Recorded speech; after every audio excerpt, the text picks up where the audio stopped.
ஜய ஜய சங்கர ஹர ஹர சங்கர. தெய்வத்தின் குரல் 5ஆம் பகுதி. காசி வாசத்தில் வைதிக மத பிரச்சாரம். நம்முடைய தேசத்திற்கே மகா க்ஷேத்திரமாக இருப்பது காசி. அது மட்டுமில்லாமல் பண்டித ராஜதானியாகவும் ஆதியிலிருந்து இருந்து வந்திருக்கிறது. தேசத்தில் உள்ள அத்தனை மதங்களை சேர்ந்த பண்டிதர்களும் அங்கே இருப்பார்கள். அதனால் அங்கே போனால்தான் எல்லாரிடமும் எடுத்து சொல்லி அவசியமானால் வாதம் பண்ணி வேத மார்க்கத்தையும் அதன் உச்சியான அத்வைதத்தையும் சீக்கிரத்தில் ஸ்தாபிக்க முடியும் என்று ஆச்சாரியாலை அவருடைய குரு அங்கே அனுப்பினார். அப்படியே காசிக்கு போய் ஆச்சாரியால் கங்கையின் மணிகர்ணிகா கட்டத்தில் உள்ள முக்தி மண்டபத்தில் இருந்து கொண்டு உபதேசம் பண்ண ஆரம்பித்தார். 7 முக்தி கஷேத்திரங்களில் காசி ஒன்று. முக்தி க்ஷேத்திரம் மோக்ஷபுரி என்றால் அங்கே மரணமடைந்தால் யாரானாலும் மோட்சத்துக்கு போய்விடுவார்கள் என்ற ஐதீகியம். அயோத்தி, வடமதுரை, ஹரித்வார், அவந்தி, துவாரகை என்று இன்னும் 5 வட தேசத்திலேயே இருக்கின்றன. பாக்கியுள்ளது காஞ்சிபுரம். சப்த மோக்ஷபுரிகளில் தட்சிணத்தில் இருப்பது இது ஒன்றுதான்.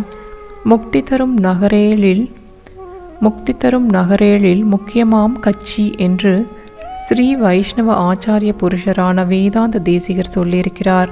காசி மாதிரியே காஞ்சிபுரத்திலும் முக்தி மண்டபம் என்று இருக்கிறது. புரி ஜெகநாதத்திலும் முக்தி மண்டபம் உண்டு. கங்கைக்கரை முக்தி மண்டபத்திலிருந்து உபதேசத்தை ஆரம்பித்த ஆச்சாரியால் காஞ்சிபுரத்துக்கு வந்தபோது முதலில் சர்வ தீர்த்த கரை முக்தி மண்டபத்தில் தான் தங்கினார். அதனால் இப்போதும் வியாச பூஜை அன்று காமாட்சி கோவிலில் உள்ள ஆச்சாரிய பிம்பம் அங்கு எழுந்தருளிவிக்கப்படுகிறது. சூத்திர பாஷ்யமோ என்று பிரமிப்பாக கேட்கிற வழக்கம் இன்றைக்கும் இருக்கிறது. அன்றைக்கும் அதை ஆச்சாரியாலே உபதேசித்தார் என்றால் எப்படி இருந்திருக்கும்? அங்கம், வங்கம், கலிங்கம் என்றுள்ள 56 தேசத்து பண்டிதர்களும் காசியில் ஆச்சாரியால் உபன்யாசத்தை கேட்டார்கள். பாண்டித்யம் ஆஸ்திக்யம் இரண்டும் உள்ளவர்களாக இருந்த எல்லாரும் இப்படி ஒரு அபார தேஜஸ்வி இத்தனை சிறு வயசில் அபாரமான ஞானத்தோடு சொல்கிறாரே என்று சரணத்தில் விழுந்து பாஷ்ய அமிர்தத்தில் திளைத்து ஆனந்தப்பட்டார்கள். மாற்று அபிப்பிராயம் உள்ளவர்களிலும் திறந்த மனசுள்ளவர்கள் இவர் சொல்வதுதான் தத்துவம் என்று எடுத்துக்கொண்டு சிஷ்யரானார்கள். அவர்கள் தாங்கள் தெரிந்து கொண்டதை தங்கள் ஊருக்கு போய் பிரச்சாரம் பண்ணினார்கள். அதனால் சட்டென்று ஒரு பெரிய திருப்பம், நம்முடைய மதத்துக்கு பெரிய மறுமலர்ச்சி ஏற்பட்டது. எதற்காக அவதாரம் ஏற்பட்டதோ அந்த பணி நடக்க ஆரம்பித்தது. இப்போது ஹிட்லரிடம் ஊராக தேசமாக தடதடவென்று விழுந்து கொண்டிருக்கவில்லையா? அப்படி 56 தேசங்களும் ஆச்சாரியால் காலில் விழ ஆரம்பித்தன.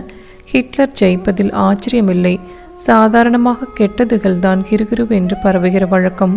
ஆனால் ஆச்சாரியாலின் ஆத்மசக்தி, அறிவு சக்தி, அனுகிரக சக்தி எல்லாம் சேர்ந்ததில் நல்லதற்கும் இப்படி ஒரு அதிசயமான வளர்ச்சி ஏற்பட்டது. ஜெய ஜெய சங்கர ஹர ஹர சங்கர.